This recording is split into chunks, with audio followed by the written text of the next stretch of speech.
Picture this. You're hunting through dusty boxes in your garage, looking for holiday decorations, when your hand brushes against something that shouldn't be there. A device hidden behind old paint cans. A phone you've never seen before, still warm from charging. Your heart stops as you realize your husband has been living a double life right under your nose. Before we jump back in, tell us where you're tuning in from, and if this story touches you, make sure you're subscribed. Because tomorrow, I've saved something extra special for you. What would you do with that information? Would you confront him immediately? Scream, cry, throw the phone against the wall? I did none of those things. Instead, I did something that left him with absolutely nothing. And the person who helped me pull it off was the last person he ever expected. My name is Claire, and 6 months ago, I thought I had a solid marriage. Derek and I had been together for 5 years, married for 3, and we seemed to be building the kind of life people post about on social media. A nice house in Portland with a 2-car garage and plans for renovations. Joint bank accounts. Shared dreams of traveling through Europe someday. Weekend farmers market visits and Netflix binges. Nothing extraordinary, but comfortable and real. Or so I believed. It was the second Saturday in December when everything unraveled. Derek had left early for what he claimed was a client meeting at his consulting firm. Something about year-end financial reviews that couldn't wait until Monday. I was taking advantage of his absence to tackle the garage, hunting for our Christmas decorations in the chaos of storage boxes and forgotten exercise equipment. The garage was Derek's domain. His workbench lined one wall, cluttered with tools he rarely used and projects he'd started but never finished. Half-built shelves, a bicycle with a flat tire he'd been meaning to repair for 8 months, paint cans from rooms we'd repainted years ago. It was while moving those paint cans that my fingers bumped against something unexpected. A phone. Not Derek's regular iPhone with its distinctive blue case, but a sleek black device I'd never seen before. It was plugged into a charging cord snaked behind the workbench, hidden from casual view but positioned where someone could easily access it while pretending to work on garage projects. My first thought was completely innocent. Derek must have found an old phone and was testing whether it still worked, maybe planning to donate it or sell it online. He was always talking about decluttering our electronics drawer, but when I picked up the device, it was warm. Recently used warm. And when the screen lit up at my touch, my blood ran cold. No password protection. The Messages app was still open, displaying a conversation that made my stomach lurch. Missing you already. Read the most recent message, sent just 20 minutes earlier. Can't wait for tonight, wear the red dress. The message was from someone named Stephanie, a woman I'd never heard Derek mention. My hands shaking, I scrolled up through their conversation history. What I found there shattered every assumption I'd had about my marriage, my husband, and my own judgment. 3 years we've been patient. One message read, after the house refinancing goes through next month, we can finally make our move. 3 years. They'd been planning this for our entire marriage. I kept reading, each message a knife twist of revelation. Photos from business trips that suddenly made sense in a horrifying new context. Derek standing in hotel lobbies I recognized from his work travel, but with Stephanie beside him, her arm around his waist. Intimate dinners at restaurants in cities where Derek claimed to be attending boring conferences. Claire still thinks we're saving for Europe, Derek had texted just last week. Sweet how naive she can be. Stephanie's response haunted me. Won't she be surprised when she finds out we've been planning our own European adventure? Just the two of us. I sank onto Derek's workbench stool, my legs suddenly unreliable. Everything came flooding back with new, devastating clarity. Derek's increased travel schedule over the past year. His newfound interest in our finances, suggesting we consolidate accounts and put everything in both our names for easier management.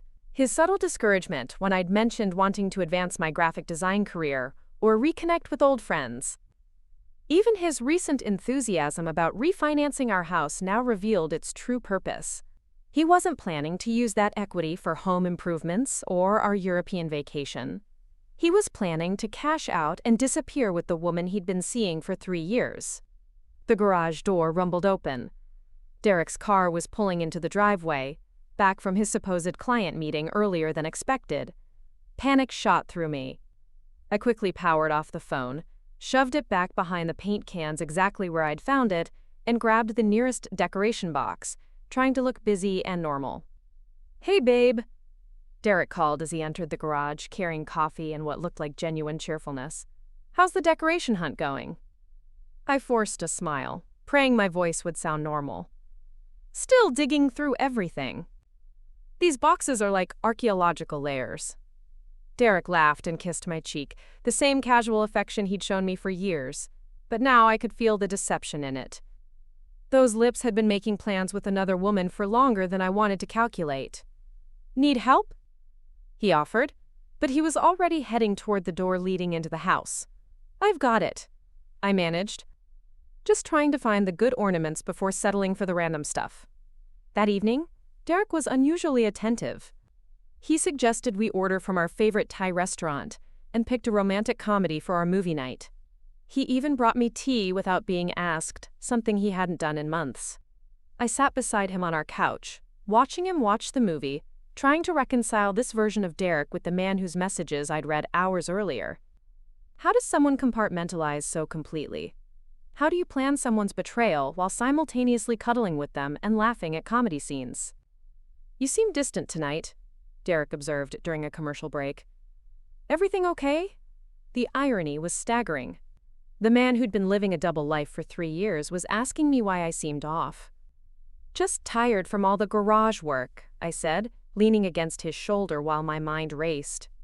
"We should hire someone to organize that mess properly," Derek suggested. "Maybe after the new year, when our finances are more settled." Our finances. He said it so naturally, as if we actually had shared finances, rather than accounts he'd been strategically positioning for theft.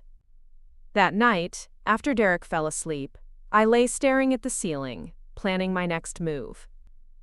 My first instinct was to confront him immediately, to throw the phone in his face and demand explanations. But something held me back.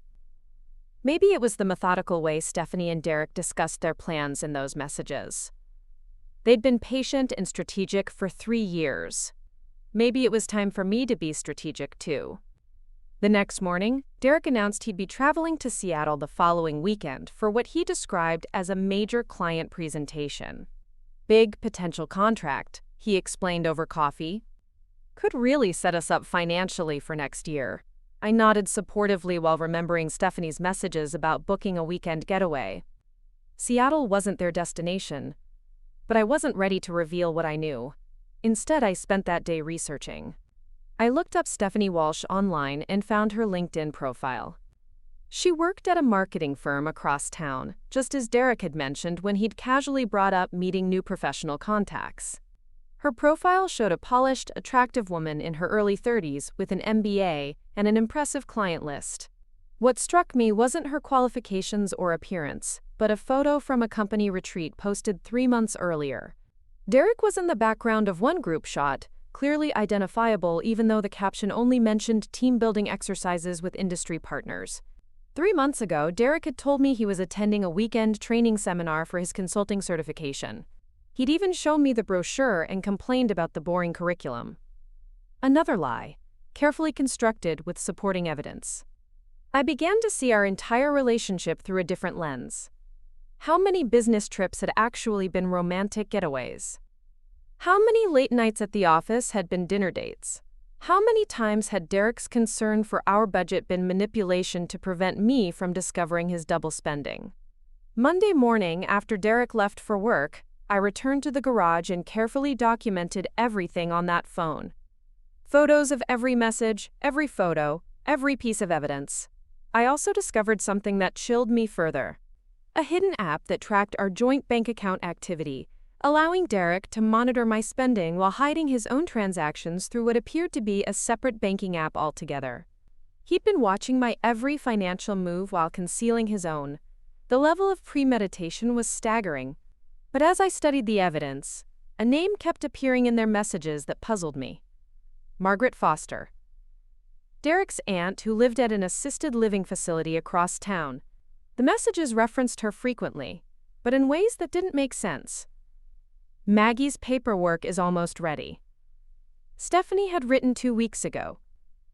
She's becoming more cooperative about the transfers, Derek had responded, Amazing what a little family pressure can accomplish. I'd met Maggie Foster only a handful of times during our marriage. Derek always made excuses when I suggested visiting her, claiming she was difficult and demanding. He said she had early-stage dementia and often became confused about money matters, which was why he'd been helping manage her affairs. But those messages suggested something different. They referenced specific financial documents and legal proceedings involving Maggie's assets. Derek and Stephanie discussed timelines and strategies around what sounded like systematic manipulation of an elderly woman. My disgust deepened as I realized Derek wasn't just betraying me. He was also exploiting his vulnerable aunt, probably convincing her to make financial decisions that benefited him while she lived on a fixed income in assisted care. That afternoon, I made a decision that would change everything. I drove to Sunset Manor Assisted Living, ostensibly to surprise Maggie with a friendly visit. In reality, I wanted to see for myself whether Derek's descriptions of her mental decline were accurate or just another layer of his deception. Sunset Manor was a pleasant facility with well-maintained grounds and cheerful staff. Preparing and narrating this story took us a lot of time, so if you are enjoying it, subscribe to our channel. It means a lot to us. Now back to the story. When I asked for Margaret Foster, the receptionist smiled warmly. "Oh, Maggie will be delighted to see you. She's in the garden courtyard, sharp as always, such a sweet lady." Sharp as always. Not the description of someone with dementia. I found Maggie sitting on a bench near a small fountain, reading what appeared to be a legal thriller, and making notes in the margins. At 82, she was petite, but alert, with silver hair pulled back in an elegant bun and bright blue eyes that missed nothing. "Claire, dear!" she exclaimed when she saw me approaching. "What a wonderful surprise. Derek didn't mention you were coming." "Derek doesn't know I'm here," I said, settling beside her on the bench. "I hope that's okay." Maggie's expression shifted to something more guarded. "Of course it's okay. But may I ask why the secrecy?" I took a deep breath, deciding on honesty. I've discovered some things about Derek that are disturbing. I wanted to talk to someone who's known him longer than I have. Maggie closed her book and gave me her full attention. "What kind of things?" I pulled out my phone and showed her screenshots of some of Derek's messages about her, carefully avoiding the more explicit content about our marriage. Maggie studied the images, her face growing increasingly stern. When she finished, she was quiet for a long moment. "How long have you known?" she finally asked. "I found his phone yesterday." "But Maggie, he's been telling me you have memory problems, that you're confused about financial matters." Maggie's laugh held no humor. "The only confusion here is Derek's belief that all women over 70 are mentally incompetent." She looked at me directly. "Claire, I need to show you something. But not here where staff might overhear." 20 minutes later, we were in Maggie's private apartment within the facility. Her living space was immaculate and organized, filled with family photos, books, and artwork that suggested someone with excellent taste in sharp mental faculties. From a locked filing cabinet, Maggie retrieved a thick folder labeled simply, "Derek." "I've been documenting his activities for 8 months, she explained, spreading the contents across her dining table. "Ever since he started visiting more frequently with papers for me to sign." The documentation was meticulous. Bank statements showing unauthorized transfers. Copies of legal documents Derek had pressured her to sign. Even a timeline of his visits correlated with withdrawals from her accounts. "He's been stealing from you," I said, stating the obvious. "Systematically and cleverly," Maggie agreed. "Always with explanations about helping you two get established, or covering emergency expenses he claimed you were too proud to ask me about directly." I stared at the evidence, realizing Derek had been using my name and reputation to manipulate his aunt into giving him money. Money I'd never seen and had never known existed. "How much?" I asked quietly. Maggie flipped to a summary page. $47,000 over the past 2 years. Small amounts each time, usually justified as household emergencies or medical expenses for you. The room spun slightly. Derek had stolen nearly $50,000 from his elderly aunt while telling me we needed to budget carefully for our future. No wonder he'd been relaxed about our finances lately. "There's more," Maggie continued, her voice taking on a steely quality I hadn't heard before. Last month, Derek brought papers he claimed were insurance updates. When I refused to sign without reading them carefully, he became quite insistent. Said it was urgent and that I was holding up important financial protections for our family. She pulled out a document from the bottom of the pile. Fortunately, I had a friend review them first. They weren't insurance updates. They were powers of attorney that would have given Derek complete control over all my assets. I felt sick. Derek hadn't just been planning to abandon me and steal our joint savings. He'd been systematically working to gain control of his aunt's lifetime accumulations as well. Maggie, this is elder abuse. You could press charges. I could, she agreed, but I've been hoping to handle this family matter privately. However, if Derek is planning to hurt you as well. She trailed off, studying my face. What exactly did you discover on that phone? I told her everything. The 3-year affair, the plans to liquidate our assets, the cruel messages about my naivete. With each detail, Maggie's expression grew more determined. Claire, she said when I finished, I have a proposition for you, but first, you need to understand something important about Derek that even you may not fully grasp yet. She stood and walked to a small desk in the corner of her room, returning with another folder, this one much thicker. Derek's father was my younger brother. When he died 10 years ago, Derek was struggling financially. His consulting business was failing, he had student loans, credit card debt. I helped him get back on his feet. I co-signed for this house you live in. I provided the down payment. I've been covering the insurance and property taxes through what Derek told you were his business success bonuses. The implications hit me like cold water. Our house wasn't really ours. Our financial stability was built on Maggie's generosity Derek had never told me about. But here's what you need to understand about my nephew, Maggie continued, settling back into her chair. Derek isn't just unfaithful or opportunistic. He's a predator. He identifies people who trust him and then systematically extracts everything of value from those relationships. She opened the thick folder, revealing what appeared to be correspondence and legal documents dating back years. Derek has done this before. His first wife, Jennifer, divorced him after discovering he'd emptied their joint accounts and maxed out credit cards in her name. His previous girlfriend before you, Caroline, found out he'd been forging her signature on loan applications. There's a pattern here that goes beyond simple adultery or financial irresponsibility. I stared at the documents, trying to process this information. Why didn't you tell me this before? Because Derek is charming and persuasive, and I hoped marriage might have changed him. Also, frankly, I wasn't sure you'd believe me. People rarely want to hear warnings about someone they love. Maggie was right. If she'd tried to warn me 3 years ago, I would have dismissed her concerns as family drama or elderly paranoia.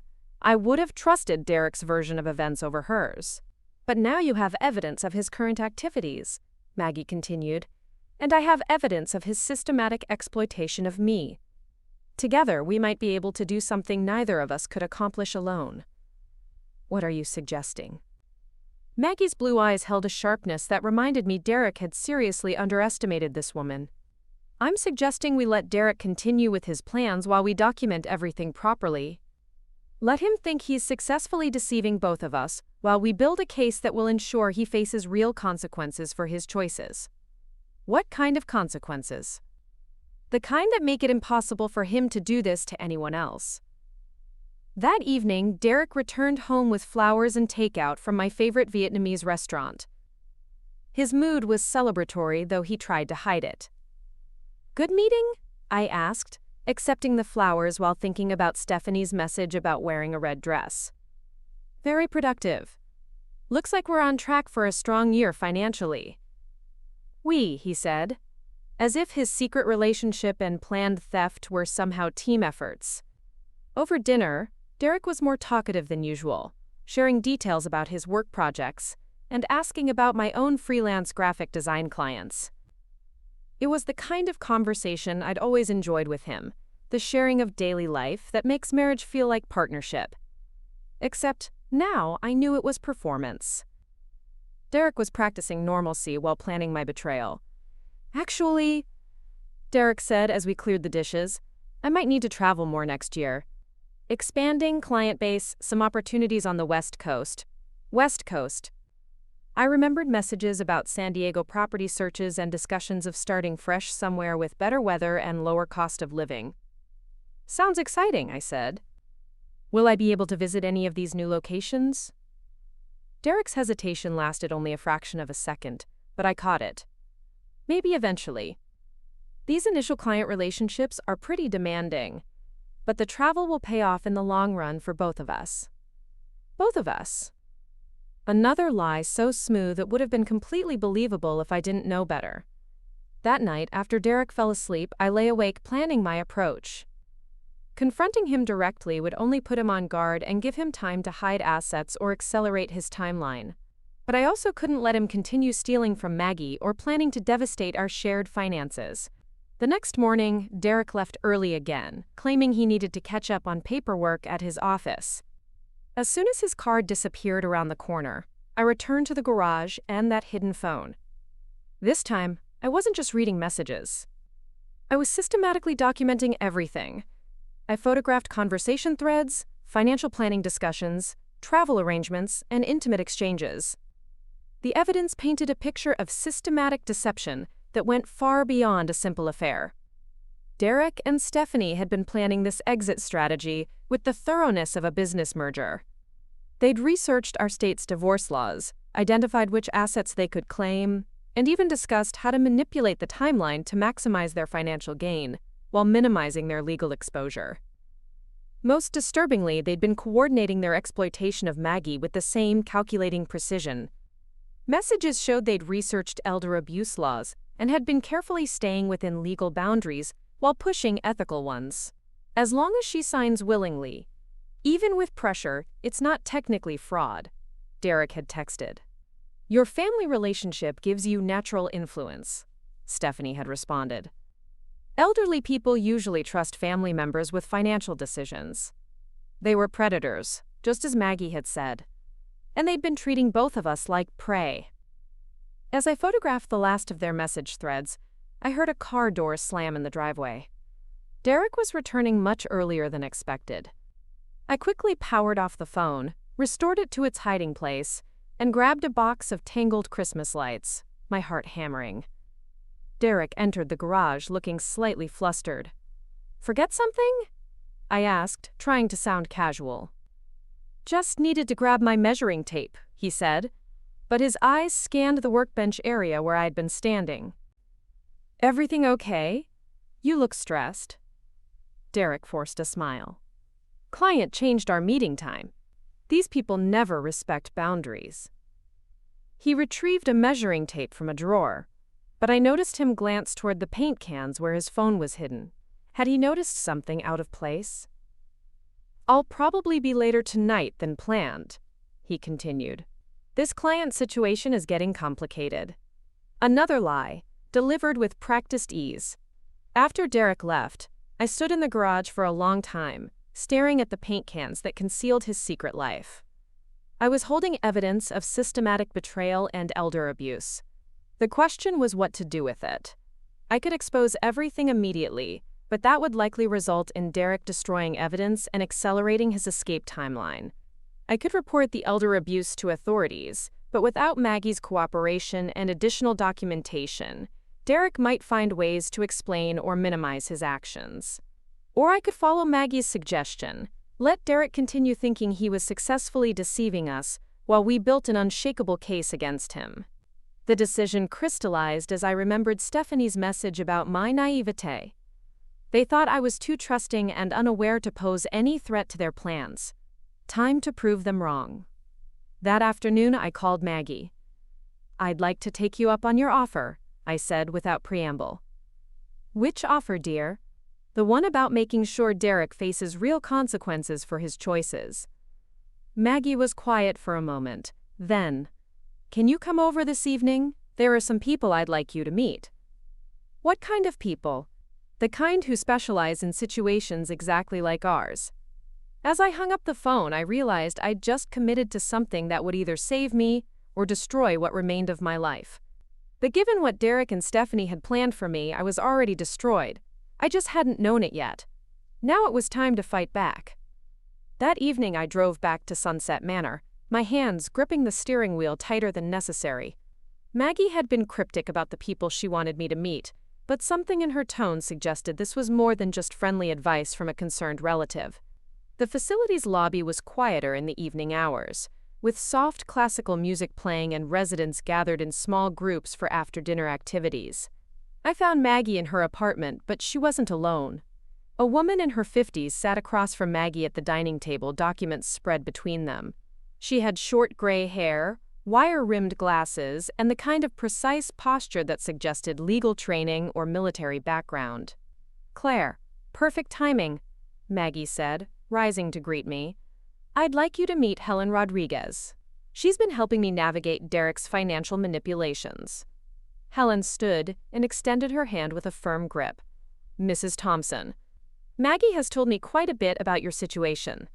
What kind of help do you provide?" I asked, settling into the chair Maggie indicated.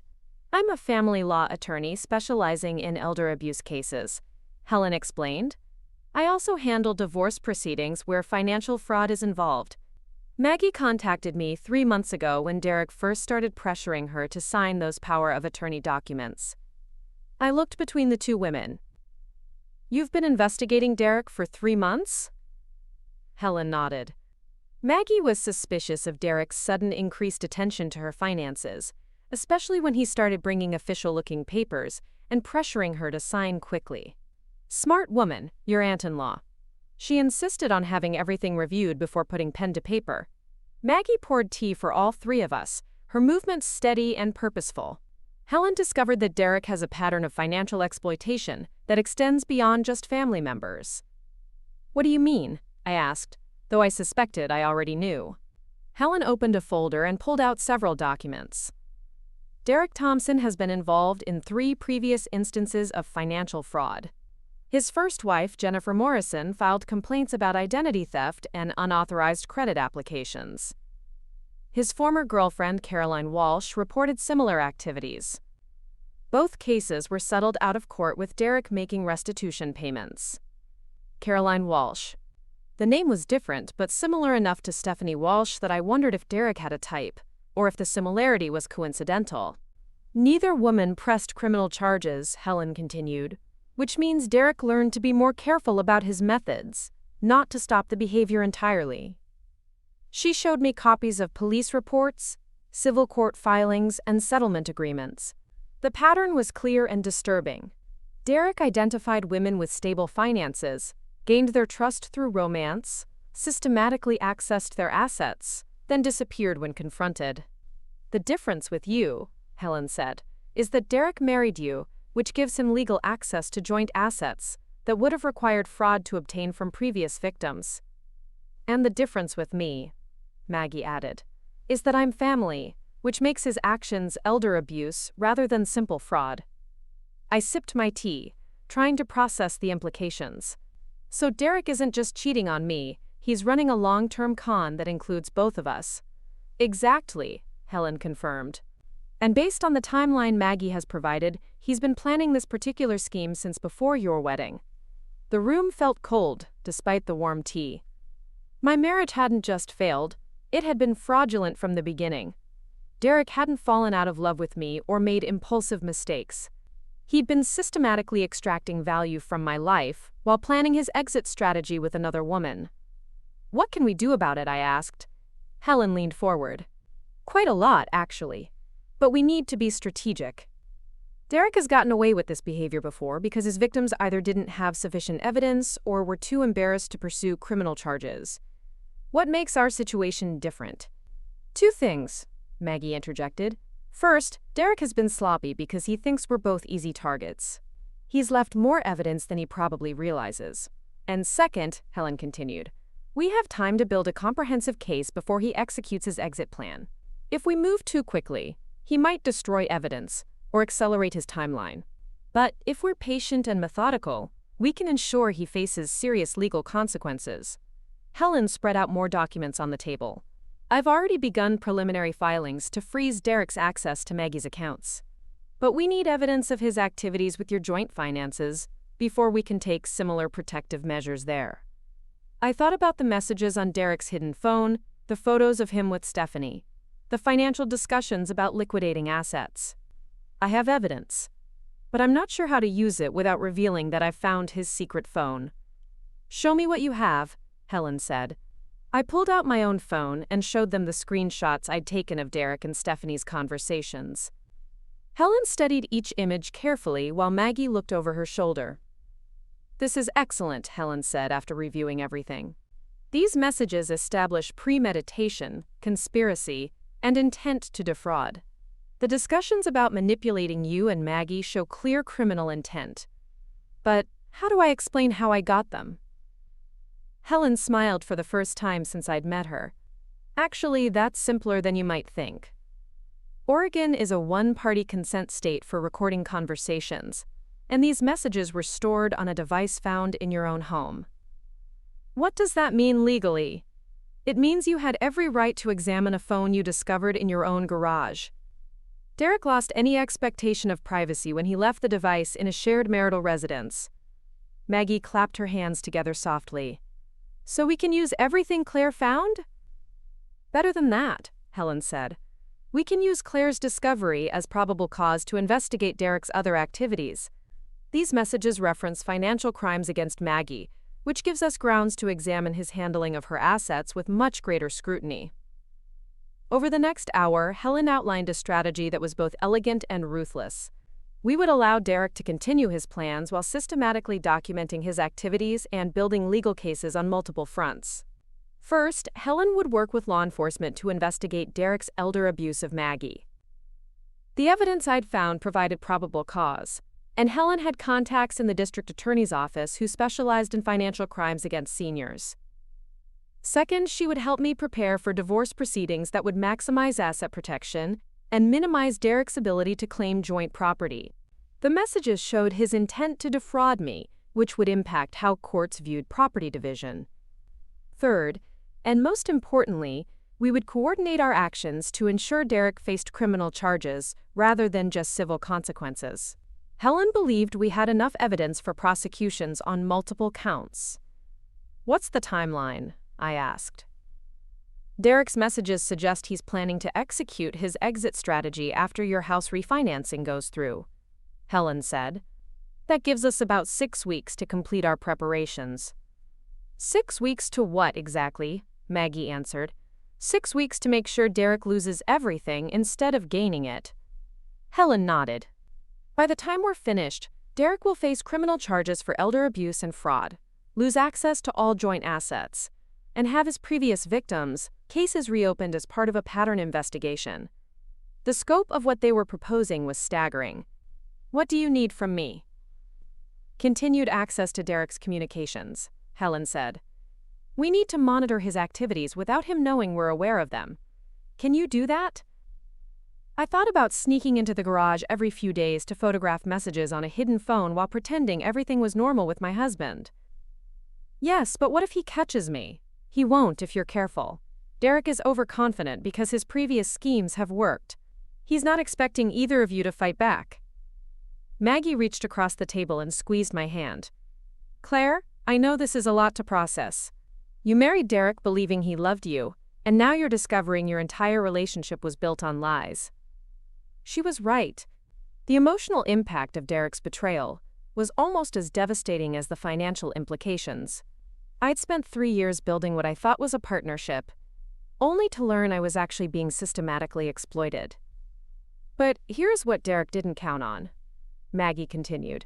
He assumed we'd both be too embarrassed, too trusting, or too afraid to fight back. He's wrong. Helen gathered her documents and prepared to leave. Claire, I need you to think carefully about whether you're ready for this. Once we begin formal proceedings, there's no going back. Derek will face serious legal consequences that will affect the rest of his life. I considered her warning. Part of me still loved the man I thought Derek was, the charming husband who brought me flowers and planned romantic evenings. But that man had never existed. The real Derek was someone who saw relationships as opportunities for exploitation. "What happens if I do nothing?" I asked. Derek continues his plan. Helen said matter-of-factly, "He refinances your house, takes the equity, divorces you, and disappears with Stephanie. You're left with debt and legal complications while he starts fresh somewhere else with your money." "And Maggie?" "Maggie loses her savings and possibly her independence if Derek succeeds in gaining control of her assets through fraudulent power of attorney." The choice was actually simple. Derek had already decided to destroy our lives for his benefit. The only question was whether we'd let him do it passively or fight back strategically. "I'm in," I said. Helen nodded approvingly. "Then we start tomorrow. I'll file preliminary protective orders for Maggie's assets and begin the process of having Derek's activities investigated formally." "What do I do?" "Continue behaving normally while documenting his activities. Don't confront Derek or give him any indication that you know about his plans. We need him to feel secure and continue leaving evidence." After Helen left, Maggie and I sat in comfortable silence for a few minutes. The weight of what we'd committed to was settling in. "Are you sure about this?" I asked her. "Claire, I'm 82 years old. I've lived through the Depression, raised 3 children, buried a husband, and survived cancer twice. I'm not about to let Derek Thompson steal my dignity along with my money." Her determination was inspiring and slightly intimidating. "What if he realizes what we're doing?" "Then we'll deal with that too. But Derek has spent years underestimating the women in his life. That's going to be his downfall." I drove home that evening with my mind spinning. Derek's car was in the driveway, and lights were on throughout the house. As I pulled into the garage, I could hear music playing from our kitchen, something cheerful and upbeat. Derek was cooking when I entered the house, something he rarely did without special occasion. The smell of garlic and herbs filled the air, and he'd opened a bottle of wine. "There you are," he said, kissing my cheek. I was starting to worry. "Where were you?" "Visiting Maggie," I said truthfully. Derek's expression flickered slightly. "How is the old girl?" "Still sharp as a tack, I hope." The casual way he said it, knowing what I now knew about his exploitation of her, made my stomach turn, but I managed to smile. "She seems to be doing well. We had a nice long talk." "That's good. Family is important." Derek returned to stirring something on the stove. "I thought we could have a nice dinner together. I feel like we haven't been connecting as much lately." The irony was staggering. Derek was making romantic gestures, while actively planning to abandon me. The flowers, the cooking, the wine, all of it was performance to keep me unsuspecting, while he finalized his betrayal. "This is lovely," I said, accepting a glass of wine. "What's the occasion? Do I need an occasion to cook for my beautiful wife?" 3 days ago, that comment would have made me feel loved and appreciated. Now I heard the manipulation in it, the calculated charm designed to maintain my trust while he planned my destruction. During dinner, Derek was more talkative than he'd been in months. He asked about my graphic design projects, shared funny stories from his office, and even suggested we plan a weekend getaway soon. "Maybe somewhere warm," he suggested. "We've both been working so hard lately." I wondered if he was planning to use our weekend getaway as cover for another trip with Stephanie, or if he was simply maintaining the illusion of a marriage he intended to end within weeks. "That sounds nice," I said. "Where were you thinking?" "Maybe California. I've been hearing good things about San Diego." San Diego, the same city he and Stephanie had been researching for their permanent relocation. After dinner, Derek suggested we watch a movie together. We settled on the couch with the wine, and Derek was unusually affectionate, holding my hand and making comments about the romantic scenes. "I love you, Claire," he said during a particularly sentimental moment. "I know I don't say it enough, but you mean everything to me." The words should have warmed my heart. Instead, they felt like knives. Derek could look directly into my eyes and tell me I meant everything to him, while simultaneously planning to steal everything I owned and disappear with another woman. That night, as Derek slept beside me, I lay awake thinking about the conversation with Helen and Maggie. In 6 weeks, Derek's careful plans would be destroyed, and he'd face serious criminal charges. The thought should have felt like justice, but mostly, It just felt sad. I'd fallen in love with a person who had never existed. The Derek I'd married was a carefully constructed persona designed to gain my trust and access to my resources. The real Derek was a predator who saw relationships as business opportunities. The next morning, Derek left early again for what he claimed were client meetings. As soon as his car disappeared, I returned to the garage and checked his hidden phone. New messages had appeared overnight, and they revealed an acceleration of his timeline. Refinancing appointment moved up to next Friday. Derek had texted Stephanie at 6:30 a.m. Perfect. That means we can finalize everything 2 weeks earlier than planned. She'd responded. My blood ran cold. Derek was moving faster than we'd anticipated. Whatever Helen and I were planning, we'd need to execute it more quickly than expected. I photographed the new messages and immediately called Helen's office.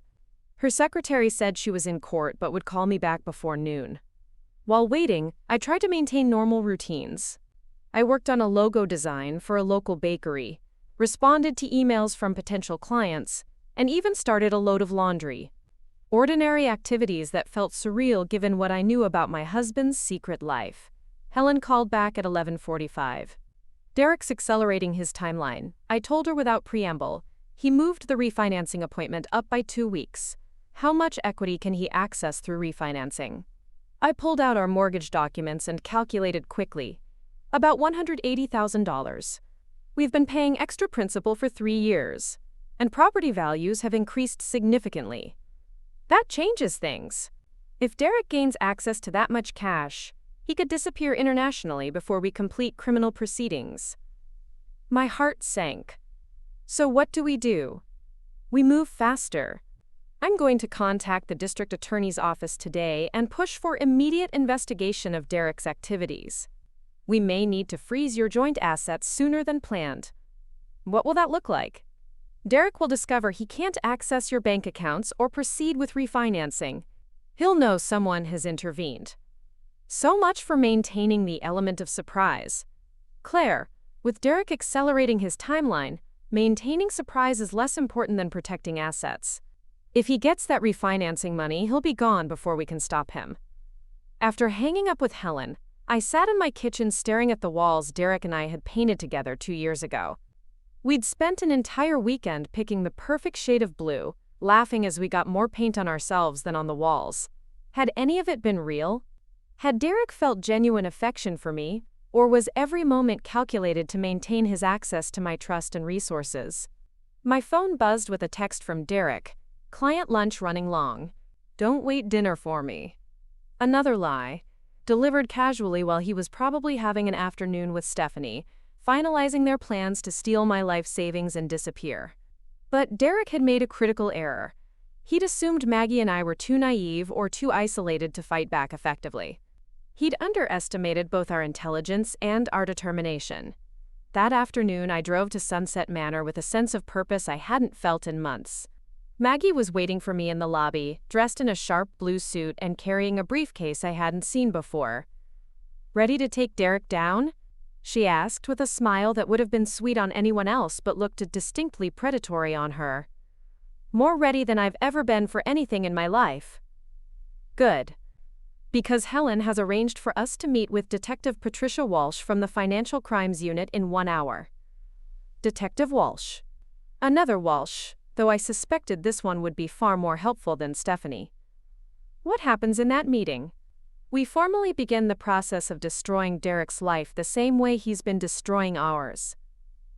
Maggie linked her arm through mine as we walked toward her car. Claire, I want you to remember something important. Derek chose to be a predator. We're not choosing to be victims. As we drove toward the police station, I thought about Derek's message from that morning about his client lunch.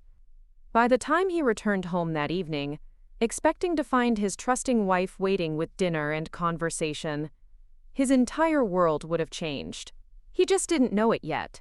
The Portland Police Bureau's Financial Crimes Division operated out of a modern building downtown that felt more like a corporate office than a police station. Detective Patricia Walsh met us in a conference room with floor-to-ceiling windows overlooking the Willamette River. She was younger than I'd expected, maybe early 40s, with auburn hair pulled back in a practical ponytail and an air of competence that immediately put me at ease. Quote, "Mrs. Thompson, Mrs. Foster." Detective Walsh greeted us as we settled around a polished conference table. "Helen has briefed me on your situation. I understand you've discovered evidence of systematic financial fraud." Helen opened her briefcase and began laying out documents while I pulled out my phone containing Derek's message screenshots. Detective Walsh studied everything methodically, occasionally asking clarifying questions about dates and amounts. "How long has Derek had access to your financial accounts, Mrs. Foster?" she asked Maggie. "About 18 months. He convinced me it would be easier if he helped manage my monthly expenses and medical bills. Said Claire was too busy with her career to handle family financial responsibilities." I winced. Derek had been using my name to manipulate his aunt while telling me she preferred to handle her own affairs. Detective Walsh made notes as Maggie continued. Derek started with small withdrawals, usually between $300 and $800. Always with explanations about emergency repairs or medical expenses for Claire. "Did he provide receipts or documentation for these expenses?" Maggie smiled grimly. "Oh, yes. Very official-looking receipts." Helen discovered most of them were fabricated. Detective Walsh turned to me. "And you never received money for these supposed emergencies?" "I never knew they existed until 3 days ago," I said. Derek never mentioned that Maggie was helping us financially. "Classic financial exploitation pattern," Detective Walsh observed. "The perpetrator isolates victims from each other to prevent discovery of inconsistencies." She studied the screenshots from Derek's phone more carefully. These messages establish clear criminal intent. The discussions about liquidating assets and relocating to avoid consequences show premeditation. "What charges are we looking at?" Helen asked. "Elder abuse in the first degree for the systematic theft from Mrs. Foster. Potential fraud charges related to the forged documentation. And depending on how the refinancing situation develops, possibly additional counts of theft and conspiracy." Detective Walsh closed the evidence folder and leaned back in her chair. "Here's what we're going to do. I'm opening a formal investigation into Derek's activities immediately. This will trigger automatic holds on any accounts where we can establish probable cause for fraud." "How quickly can you implement those holds?" I asked. "The holds on Mrs. Foster's accounts will be in place by tomorrow morning. For your joint accounts, Mrs. Thompson, we'll need to coordinate with your bank to ensure Derek can't access funds before we complete our investigation." Helen nodded. "I've already prepared the preliminary paperwork for asset protection. Once the criminal investigation is active, we can move forward with emergency measures." "What does this mean practically?" I asked. Detective Walsh explained the process. "Derek will discover tomorrow that he can't access certain accounts. He'll likely contact his bank, who will inform him that law enforcement has placed investigative holds on suspicious transactions. Won't that tip him off that we know about his activities? Probably. But at that point, it won't matter. He'll be unable to execute his financial plans, and any attempts to accelerate his timeline will only provide additional evidence of his criminal intent." Maggie leaned forward. "What do you need from us moving forward?" "Continued documentation of Derek's activities. Don't change your normal routines or give him reason to suspect you're gathering evidence. Let him think the account holds are routine banking security measures or bureaucratic delays." Detective Walsh handed me her business card. "If Derek becomes suspicious or confrontational, call me immediately. Financial predators sometimes escalate to other forms of abuse when their schemes are threatened." The meeting ended with assignments for everyone. Helen would coordinate with Detective Walsh on legal proceedings while continuing to protect Maggie's remaining assets. Maggie would maintain normal interactions with Derek while documenting any pressure or manipulation attempts. I would continue monitoring Derek's secret communications while behaving like an unsuspecting wife. As we prepared to leave, Detective Walsh added one more piece of advice. Quote, "Mrs. Thompson, I want you to understand that what you're doing requires significant emotional strength. You'll be living with someone you know is betraying you while pretending everything is normal. That's psychologically challenging." "I can handle it," I said, though I wasn't entirely sure that was true. "If you need support, there are counselors who specialize in helping people navigate situations like this. Helen can provide referrals." That evening, Derek was waiting when I returned home, sitting at our kitchen counter with his laptop and a stack of papers. He looked up when I entered, his expression unreadable. "How was your visit with Aunt Maggie?" he asked. "Pleasant. She's doing better than you implied. Her memory seems quite sharp." Derek's fingers paused over his keyboard for just a moment. "That's good to hear.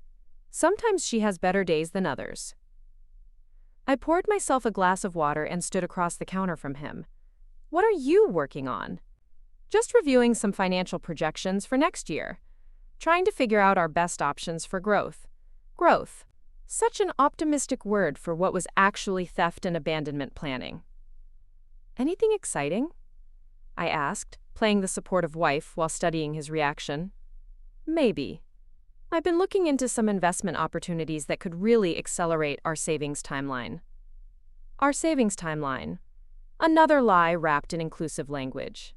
Derek closed his laptop and focused on me completely. "Actually, I wanted to talk to you about something. I've been thinking we should be more aggressive about building our financial future." "What do you mean?" "I mean taking advantage of opportunities while we're young enough to benefit from them. The house refinancing I mentioned could give us access to significant capital for investments or business expansion." Derek's tone was earnest, persuasive.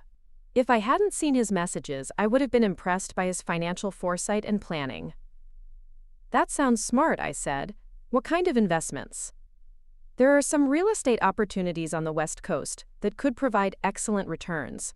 Properties in developing areas that are likely to appreciate significantly over the next 5 years. West Coast real estate, San Diego properties." Derek was describing his escape plan as an investment strategy for our marriage. "Would we move there?" I asked innocently. "Maybe eventually. But initially, it would be more about building equity in a growing market." Derek reached across the counter and took my hand. "Claire, I know I've been distracted lately with work pressures, but I want you to know that everything I'm planning is for us.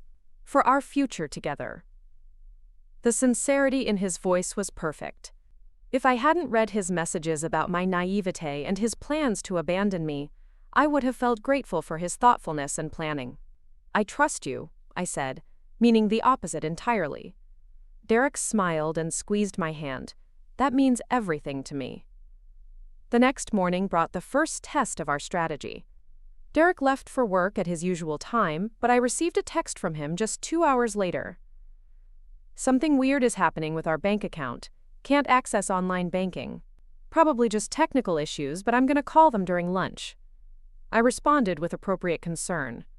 "That's strange. Want me to try logging in from here?" "No need. I'll handle it when I get a chance." But Derek's casual tone in the text didn't match what Helen had warned me to expect. When someone discovers their accounts are frozen for criminal investigation, they typically react with panic rather than mild annoyance. Around noon, my phone rang. Derek's voice was strained. "Claire, I need to come home. There's some kind of problem with our accounts that I need to sort out." "What kind of problem?" "The bank says there are holds on our joint checking and savings for some kind of investigation. They won't give me details over the phone." Derek's voice held confusion rather than panic. He genuinely didn't understand why law enforcement would be interested in his financial activities. "That sounds serious," I said. "Should I be worried?" "I don't think so. Probably some bureaucratic mix-up or identity theft protection that got triggered accidentally. But I need to go to the bank in person to resolve it." "Do you want me to come with you?" "No, you keep working. I'll handle this and let you know what I find out." Quote. Derek arrived home 2 hours later, looking frustrated but not particularly concerned. He'd clearly spent time at the bank trying to understand the account holds. "Any luck?"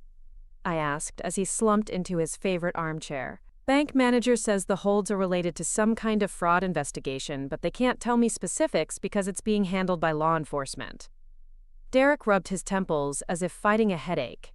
"They suggested I contact the detective handling the case, but they wouldn't give me a name or number." "Do you think someone stole our identity?" "Maybe. Or maybe it's connected to one of my business clients. Sometimes when companies get investigated for financial irregularities, they examine all associated accounts." Derek was rationalizing. trying to make sense of the situation without considering that he might be the target of the investigation. "What do we do now?" I asked. "I'm going to contact a lawyer tomorrow morning. Get some professional advice about how to handle this." Derek had no idea that Helen Rodriguez was already representing both his victims, and that Detective Walsh was building a comprehensive case against him, using evidence from his own phone. That evening, Derek was restless and distracted. He kept checking his email and making phone calls, trying to understand why his carefully laid plans were suddenly encountering obstacles. "Everything okay?" I asked as he ended another call with obvious frustration. "Work stuff. Some complications with a major client proposal." I wondered if his complications involved Stephanie dealing with her own financial restrictions, or if their San Diego relocation plans were being impacted by his sudden lack of access to liquid assets. Derek's hidden phone would have answers, but I needed to wait until he was asleep to check it safely. Around 11 p.m., Derek finally went to bed, exhausted from his day of trying to resolve problems he didn't understand. I waited until his breathing became deep and regular before slipping out to the garage. The hidden phone showed a flurry of panicked messages between Derek and Stephanie.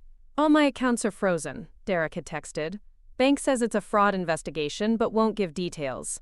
"Same here," Stephanie had responded. "Someone reported suspicious activity on my corporate credit card. HR is asking questions." This can't be coincidence. Someone knows something. Could Claire have found out? No way. Claire doesn't have the connections or knowledge to trigger this kind of investigation. I photographed their conversation, noting how Derek's confidence in my ignorance was working in our favor. He was so convinced of my naivete that he couldn't imagine I was capable of strategic action. "We need to accelerate everything," Stephanie had written. "Get access to cash and execute the plan before this gets worse." How? I can't even get into my own bank accounts. There has to be another way. "What about your aunt's assets?" Derek had responded 20 minutes later. "Maggie's accounts might still be accessible. She gave me limited power of attorney for monthly expenses. I could potentially access her emergency fund." "How much?" "Around $85,000. Not as much as we planned, but enough to get started." My blood ran cold reading those messages. Even with his own accounts frozen, Derek was planning to steal from Maggie to fund his escape with Stephanie. I photographed everything and returned to bed, lying awake beside Derek while he slept peacefully, unaware that his messages were providing evidence for his own prosecution. The next morning brought a call from Helen while Derek was in the shower. "Detective Walsh moved faster than expected," Helen said. "Derek's individual accounts were frozen this morning, along with any shared assets. He'll discover this when he tries to access funds today. He's already planning to steal from Maggie to compensate," I said, describing the messages I'd photographed the night before. "Perfect. That gives us evidence of his intent to escalate his crimes when his initial plans were blocked. What happens when Derek realizes he can't access Maggie's money either? He'll panic. And panicked criminals make mistakes." Helen paused. "Claire, today is going to be difficult. Derek will discover that his entire financial plan has collapsed, and he may become unpredictable. Are you prepared for that?" I watched Derek through our bedroom doorway, humming in the shower, still unaware that his life was about to implode. "I'm ready," I said. Derek left for work that morning with his usual kiss and promise to call during lunch, but his first call came at 10:15 a.m., his voice tight with controlled panic. "Claire, I need you to check something for me. Try logging into our joint savings account online."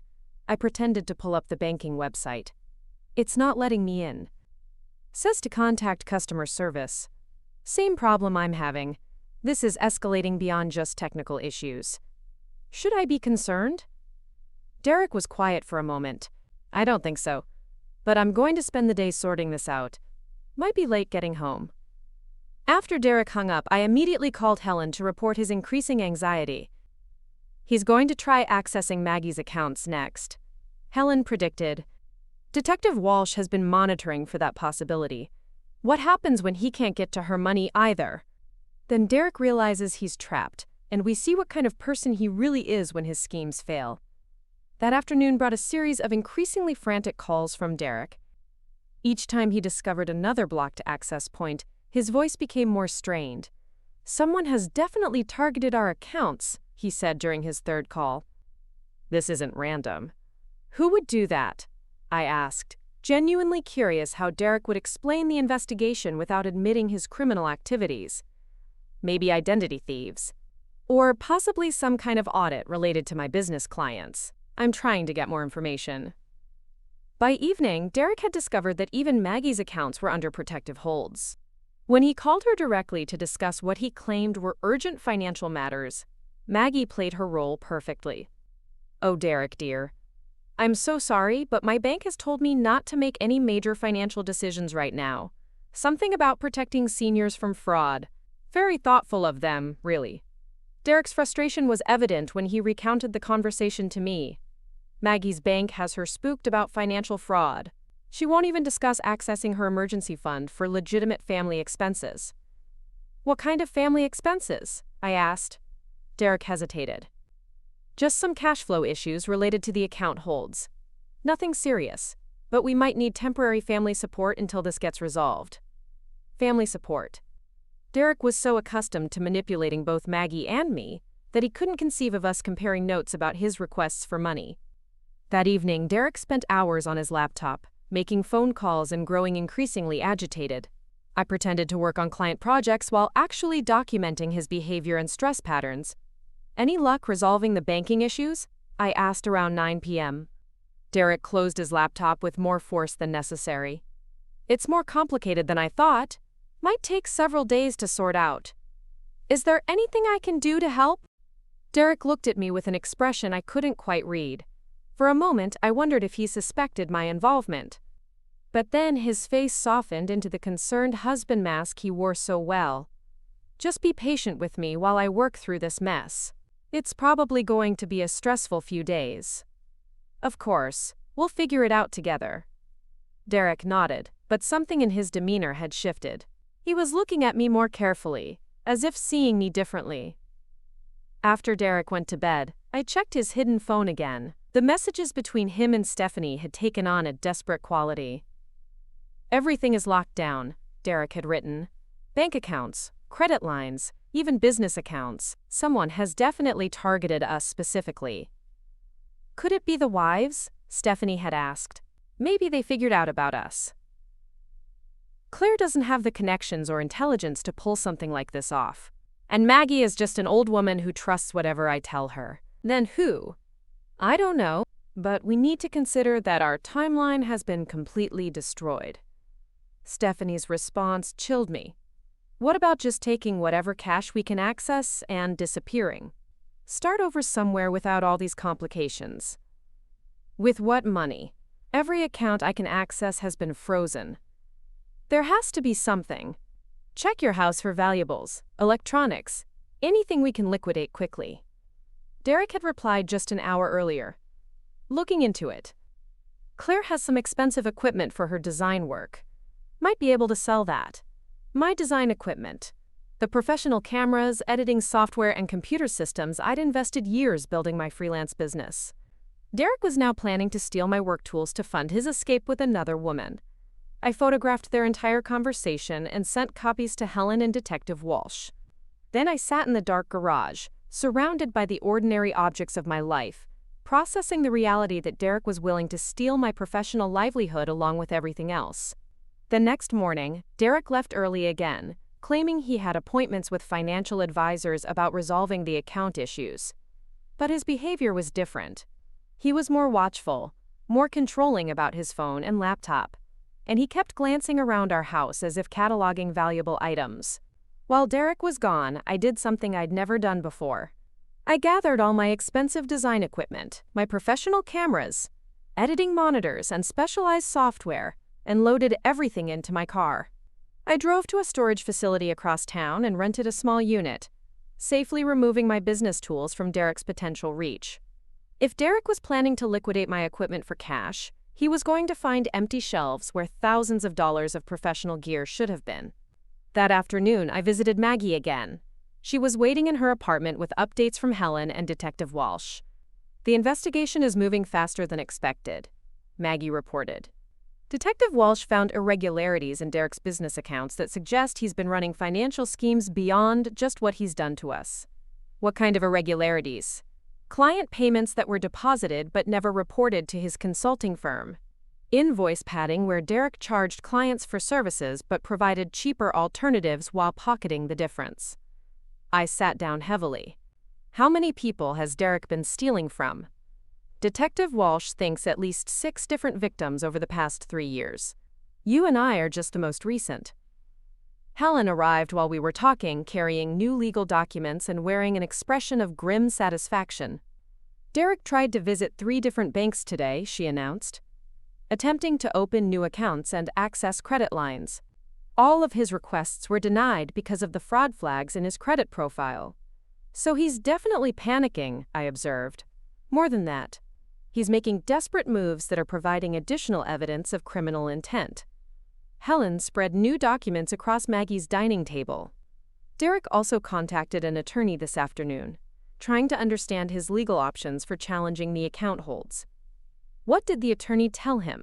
According to my contact at that firm, Derek was advised to cooperate fully with the investigation and avoid any actions that could be interpreted as obstruction of justice or evidence tampering. Maggie poured fresh coffee for all of us. So Derek now knows he's being investigated for financial crimes. Yes, but he doesn't know we're the ones who initiated the investigation, or how much evidence we have against him, Helen said. What's his next move likely to be? I asked. Helen and Detective Walsh had discussed this possibility. Derek will probably try to contact you and Maggie separately, attempting to gauge how much each of you knows and whether either of you might be cooperating with authorities. How should we handle that? Play innocent, express concern about the banking problems, but don't reveal any knowledge of his criminal activities. Let Derek explain the situation however he chooses. That evening, Derek returned home looking haggard. He'd clearly spent the day trying to resolve financial problems that were actually criminal consequences, and the stress was showing. Rough day? I asked as he slumped onto our couch. Getting worse instead of better. The bank situation is more complicated than I thought. Derek looked at me with an intensity that made me uncomfortable. Claire, I need to ask you something, and I need you to be completely honest with me. My heart rate accelerated, but I kept my voice steady. Of course. Have you talked to anyone about our finances recently? Friends, family, financial advisors? No, I said truthfully. Why would I? Have you noticed anything unusual? Strange calls? Mail? People asking questions? I shook my head. Derek, you're scaring me. What's going on? Derek studied my face as if trying to detect deception. After a moment, his expression softened slightly. I'm probably being paranoid. This banking mess has me on edge. Is there something you're not telling me about our finances? The question hung between us. Derek could have chosen that moment for honesty, for confession, for some attempt at salvaging our relationship. Instead, he chose deeper deception. Just some business complications that are affecting our personal accounts temporarily. Nothing for you to worry about. Nothing for me to worry about. Even when his criminal schemes were collapsing around him, Derek continued treating me like someone too naive to handle truth or participate in decisions affecting my own life. When will things get back to normal? I asked. Soon, Derek said, though uncertainty flickered across his face. I just need to work through some legal complexities. That night, Derek's hidden phone revealed the full extent of his desperation. He and Stephanie had moved from planning a strategic exit to discussing immediate escape options. We need to consider that this investigation could lead to arrests, Stephanie had written. Maybe we should cut our losses and disappear now. With what resources? They've frozen everything. You must have some cash somewhere. Emergency funds. Petty cash. Something they couldn't trace. Derek's response revealed how completely he'd underestimated the scope of the investigation. I have about $3,000 in cash hidden in the house. That's not enough to start over. It's enough to buy time while we figure out permanent solutions. Where would we even go? Mexico, Canada, somewhere without extradition agreements. I stared at the phone screen in disbelief. Derek and Stephanie were discussing fleeing the country to avoid consequences for their financial crimes. The man I'd married was planning to become an international fugitive rather than face accountability for his actions. Derek had hidden $3,000 somewhere in our house, money I'd known nothing about. Emergency funds he'd kept secret while telling me we needed to budget carefully and delay major purchases. The next morning, I found Derek searching our bedroom methodically, checking drawers and closets with increasing frustration. "Lose something?" I asked from the doorway. Derek startled slightly. "Just looking for some old documentation. Tax papers from a few years ago. Tax papers that apparently required searching through my jewelry box and underneath our mattress. Anything I can help you find?" No. Nothing important. Derek's cash stash wasn't in the bedroom. While he was at work, I systematically searched the house, eventually finding a manila envelope taped inside the back of our hall closet containing exactly $3,000 in cash. Money Derek had been hoarding while claiming we couldn't afford household improvements or vacation travel. I left the money where it was but photographed everything, including the hiding place, for evidence. That afternoon brought an unexpected visitor. A man in his 30s knocked on our door, introducing himself as Tom Chen, a private investigator working with Detective Walsh's office. "Mrs. Thompson, I've been conducting surveillance on your husband's activities. Detective Walsh asked me to coordinate with you about timing for the final phase of the investigation." Tom showed me his identification and explained that Derek had been under observation for the past week without his knowledge. "What have you discovered?" I asked, inviting him into the living room. "Derek has been meeting regularly with Stephanie Walsh at locations throughout Portland. Yesterday, they spent 3 hours at a travel agency discussing international vacation packages, though they seemed more interested in one-way flights than round-trip travel." International travel. Derek and Stephanie were serious about fleeing the country. "Based on your husband's financial situation, Detective Walsh believes he's likely to attempt accessing hidden assets or stealing property within the next few days." Tom continued. "What kind of property?" "Anything valuable that could be quickly converted to cash. Electronics, jewelry, artwork, professional equipment. I thought about my design equipment, safely stored at the rented facility across town." "Already handled." Tom nodded approvingly. "Smart thinking." Derek's previous victims reported that he typically escalated to theft of personal property when his financial schemes were blocked. "How many previous victims?" Detective Walsh has identified 7 women over the past 8 years who reported similar patterns of financial exploitation by Derek. Most didn't press charges, but the pattern is unmistakable. 7 women. Derek had been systematically targeting and exploiting women for nearly a decade.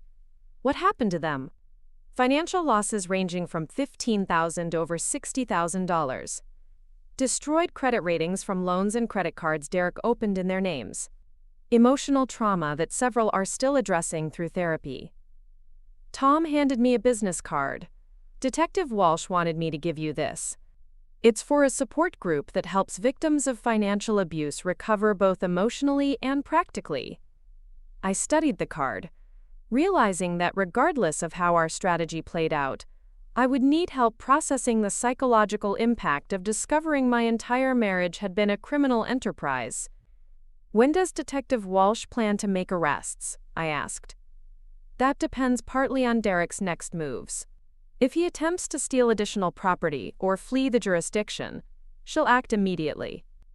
If he cooperates with the investigation, the timeline could extend several more days." Tom gathered his materials and prepared to leave. "Mrs. Thompson, I want you to understand something important. What you and Mrs. Foster have done, building this case systematically while maintaining your safety, that takes real courage." "I don't feel courageous," I admitted. "Mostly I feel angry and sad." "Those feelings are completely justified, but channeling them into strategic action instead of emotional reaction, that's what's going to give you real justice instead of just temporary satisfaction." After Tom left, I sat in my living room looking at family photos Derek and I had taken over the years. Vacation pictures, holiday celebrations, ordinary moments that had felt meaningful at the time. How much of it had been genuine? Had Derek felt any real affection for me, Or was every smile, every kiss, every expression of love just manipulation designed to maintain my trust while he extracted value from my life? My phone buzzed with a text from Derek. Bank meeting running longer than expected. Might not be home for dinner. Another lie. Based on Tom's surveillance, Derek was probably meeting with Stephanie to discuss their increasingly desperate situation. I spent that evening with Maggie and Helen, reviewing the final preparations for Derek's confrontation. Tomorrow, Derek would discover that his secret phone had been compromised, and that both his victims had been working together to document his crimes. How do you think he'll react? I asked Helen. Men like Derek typically follow a predictable pattern when their schemes are exposed. First denial, then blame, then bargaining, finally threats. Threats? Derek will probably claim you manipulated evidence, or that the investigation is motivated by vindictiveness rather than justice. He may threaten to contest everything legally, or claim that you're the real criminal. Helen's prediction proved accurate sooner than expected. Derek called at 8 p.m., his voice shaking with rage. "Claire, we need to talk, now. I'm coming home. Is everything okay?" "No, everything is not okay. Just be there when I arrive." Derek's tone was unlike anything I'd heard from him before. The charming husband mask had finally slipped completely, revealing someone angry and desperate underneath. I called Helen immediately. "Derek knows something. He's coming home and he sounds furious." "Detective Walsh is already en route to your house," Helen said. "Don't try to handle this conversation alone." As I waited for Derek to arrive, I realized our carefully planned strategy was about to face its ultimate test. Derek was about to discover that the women he'd been exploiting had outmaneuvered him completely. His reaction would show us who he really was, when all his lies and manipulations failed. Derek's car pulled into our driveway with unusual aggression, tires screeching slightly as he braked. Through the living room window, I watched him sit motionless behind the wheel for several long minutes, his hands gripping the steering wheel, his head tilted back against the headrest. Whatever had triggered his phone call had shaken him profoundly. Detective Walsh had arrived 10 minutes earlier and was positioned discreetly in our kitchen, her recording equipment ready and backup officers stationed outside our house in unmarked vehicles. Helen sat in our dining room with legal documents spread across the table, prepared to document whatever Derek revealed during his confrontation. When Derek finally entered the house, his appearance was disheveled in ways I'd never seen before. His usually perfectly styled hair was messed, his tie was loosened, and his shirt was wrinkled as if he'd been running his hands over it compulsively.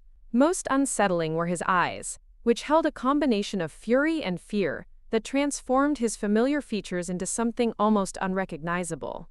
"Claire," he said, his voice carefully controlled but vibrating with barely contained emotion, "we need to discuss something very important."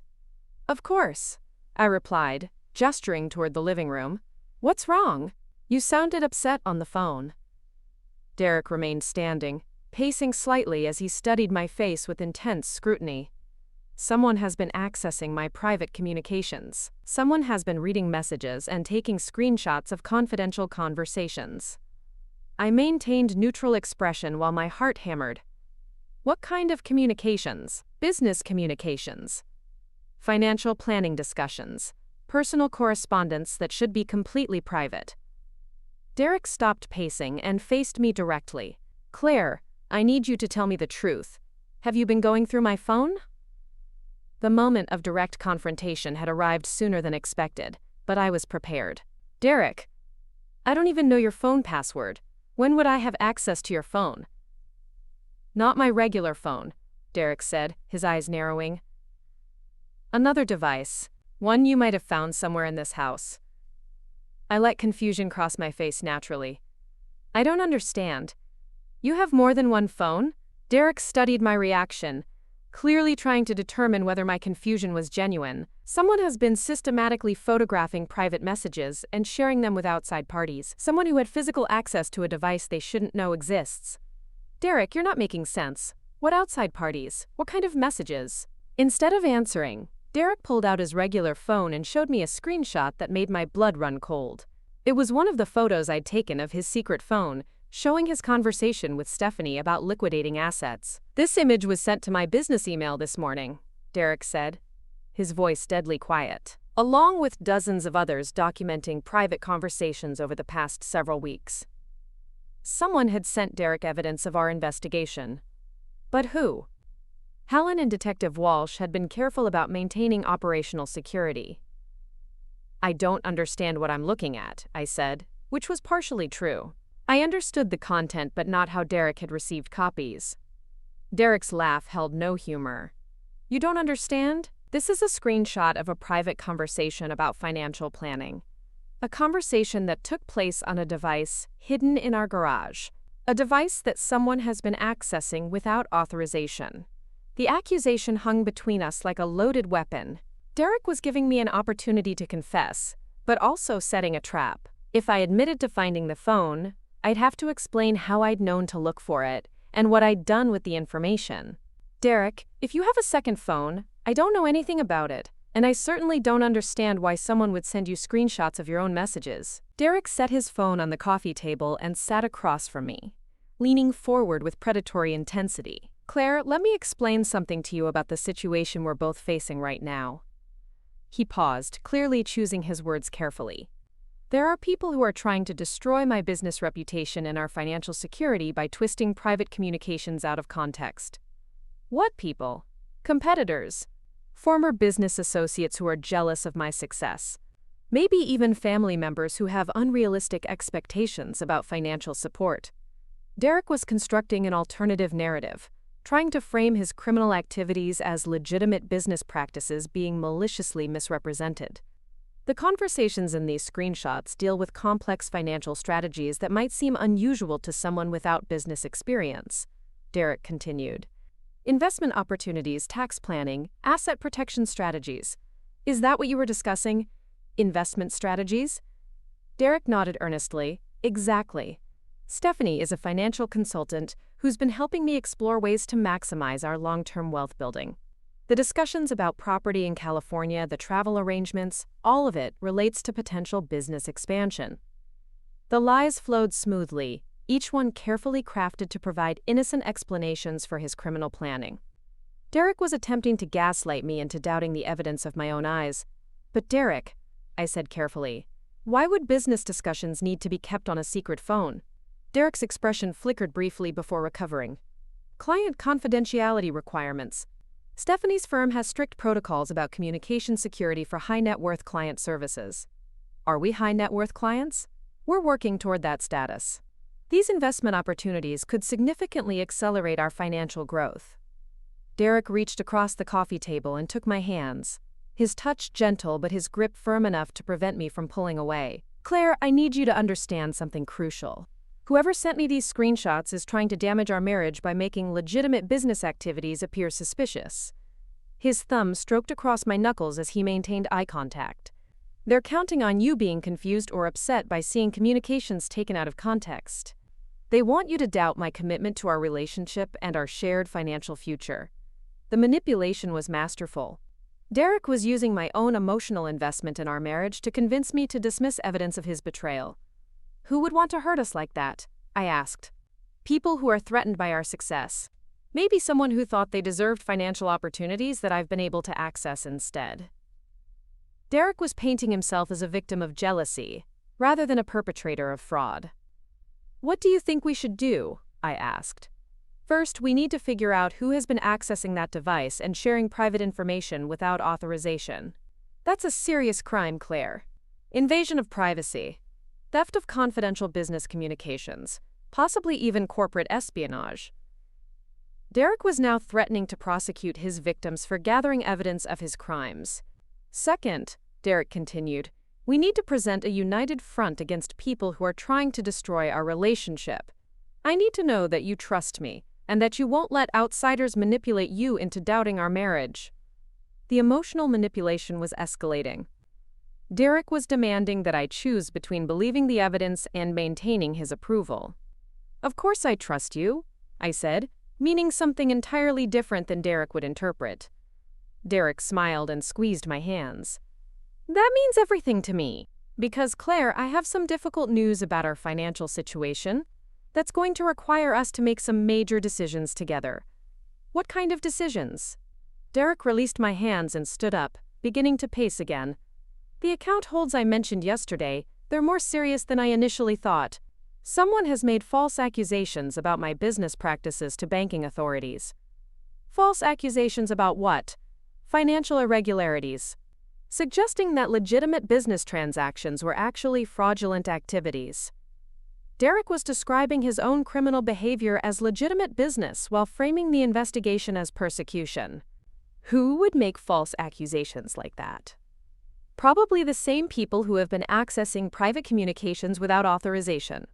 They're using information taken out of context to build a malicious case against me. Derek stopped pacing and looked at me directly. Claire, there's a possibility that I might face criminal charges based on these false accusations. The admission sent chills through me, not because of the criminal charges, but because of how casually Derek was discussing the possibility of prosecution while maintaining his innocence. Criminal charges for what? Elder abuse, fraud, theft. Complete fabrications based on misrepresenting legitimate financial transactions.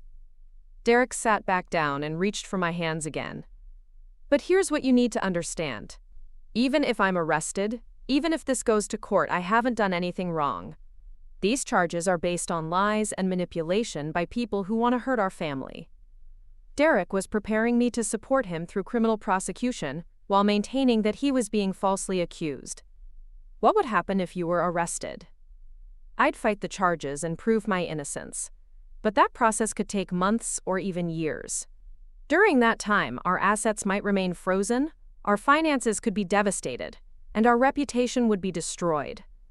Derek paused, letting the implications sink in. Unless we take proactive steps to protect ourselves. What kind of proactive steps? Derek stood up again and walked to our living room window, staring out at the street as if checking for surveillance. We might need to consider relocating temporarily. Somewhere we can rebuild our finances while I clear my name legally. Relocating. Derek was suggesting we flee together to avoid the consequences of his criminal activities. Where would we relocate? Somewhere with better legal protections for people falsely accused of financial crimes. Maybe Canada or Europe, where I could continue my consulting work while fighting these charges. Derek turned back toward me with an expression of desperate sincerity. Claire, I know this is a lot to process, but I need you to understand that our entire future depends on how we handle the next few days. What do you mean? If we stay here and let these false accusations proceed through the legal system, we could lose everything. Our house, our savings, our ability to earn income. Even if I'm eventually cleared of all charges, the damage could be irreversible. Derek was painting legal consequences as persecution while presenting flight as reasonable self-protection. But if we relocate proactively, we can preserve our assets and maintain our financial security while I prove my innocence from a safer position. How would we relocate with our accounts frozen? Derek's expression became more calculating. I have some resources that aren't affected by the current banking holds. Emergency funds I've kept separate for situations exactly like this. The $3,000 hidden in our closet wasn't enough for international relocation, which meant Derek was planning to steal additional resources. What kind of resources? Cash reserves, some portable assets we could liquidate if necessary. Nothing illegal, just prudent financial planning for unexpected situations. Derek sat back down and took my hands for the third time. Claire, I need you to make a decision right now. Are you going to trust me and support our family through this crisis? Or are you going to let manipulative outsiders convince you to doubt our marriage? The ultimatum was delivered with gentle words but unmistakable threat. Derek was demanding immediate commitment to his escape plan, without allowing time for consideration.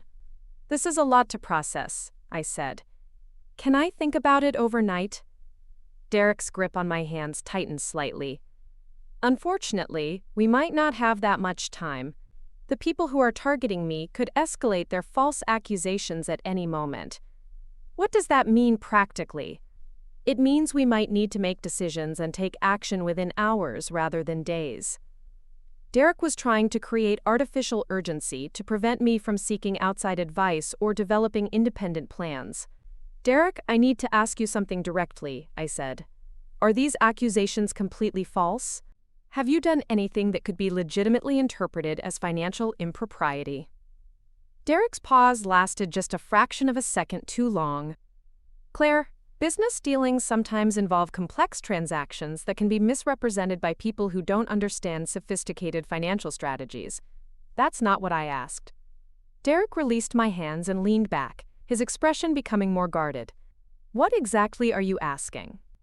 I'm asking if you've taken money that didn't belong to you or lied to people about your financial activities. I've never stolen anything from anyone, Derek said carefully. Every financial transaction I've ever made was either legitimate business activity or authorized by the account holder. Authorized by the account holder. Derek was referring to Maggie's initial permission for him to help with monthly expenses, permission he'd expanded into systematic theft. What about your relationship with Stephanie? The messages suggest more than just business consultation. Derek's face went completely still. What makes you think my relationship with Stephanie is anything other than professional? Some of the language in those screenshots seemed personal. Derek stood up abruptly, his calm facade finally cracking. Claire, are you interrogating me based on communications that were stolen and taken out of context? I'm trying to understand what's happening to our marriage and our finances. What's happening is that people who want to hurt us are manipulating you into doubting your own husband based on fabricated evidence. Derek began pacing more aggressively. And apparently it's working. Instead of supporting me through false accusations, you're conducting your own investigation like I'm some kind of criminal. The emotional manipulation was shifting toward aggression, as Derek realized his explanations weren't convincing me. I'm not conducting any investigation, I said truthfully. I'm asking questions about information you showed me yourself. Questions that assume I'm lying to you instead of being victimized by malicious people. Derek stopped pacing and stared at me with an expression that held more anger than I'd ever seen from him. Claire, let me ask you something directly. Have you been in contact with anyone about our financial situation? Anyone at all? The question was a trap. If I admitted to speaking with Maggie, Helen, or law enforcement, Derek would know his victims had been coordinating against him. If I lied, I'd be committing to deception that could become unsustainable. I visited Maggie a few times this week, I said carefully. She seemed lonely, so I thought I'd spend some time with her. Derek's eyes sharpened. What did you discuss with Maggie? General family things. How she's doing at the assisted living facility, whether she needs anything. Did Maggie mention anything about her finances or banking situation? She said something about her bank being extra careful about protecting seniors from fraud. Made it sound like they were being very cautious about large transactions. Derek nodded slowly, processing this information. Did Maggie seem confused or concerned about anything specific? Not confused at all. Actually, she seemed sharper than you've been describing. Her memory was perfect and she was reading complex books. Derek's expression shifted to something approaching panic. Claire, Maggie sometimes pretends to be more competent than she actually is. Seniors with early dementia often develop elaborate coping mechanisms to hide their cognitive decline. She didn't seem like she was hiding anything. She seemed completely alert and capable. That's exactly what I mean. Maggie has learned to present well in short conversations, even though she struggles with complex decision-making and financial understanding. Derek was still trying to maintain the fiction of Maggie's incompetence to justify his exploitation of her. Did anyone else visit while you were there? Derek asked casually. I think she had an appointment with someone from her bank or insurance company. Professional-looking woman with a briefcase. Derek went very still. Did you meet this woman? Briefly. Maggie introduced her as someone helping with financial planning. Do you remember her name? Helen something. Rodriguez, maybe? Derek's face drained of color. Helen Rodriguez was a name he recognized, probably from her legal correspondence about Maggie's accounts. Claire, Derek said, his voice taking on a new urgency. I need you to understand something very important about Helen Rodriguez. What about her? She's not a legitimate financial planner. She's a predatory attorney who targets elderly clients with aggressive legal tactics designed to generate unnecessary fees. Derek was attempting to discredit Helen preemptively, probably suspecting that she was involved in his investigation. Helen Rodriguez has been trying to gain control over Maggie's finances by convincing her that family members are exploiting her assets. It's a common scam targeting seniors with substantial savings. The projection was staggering. Derek was describing his own criminal behavior while attributing it to the attorney who was actually protecting Maggie from his exploitation.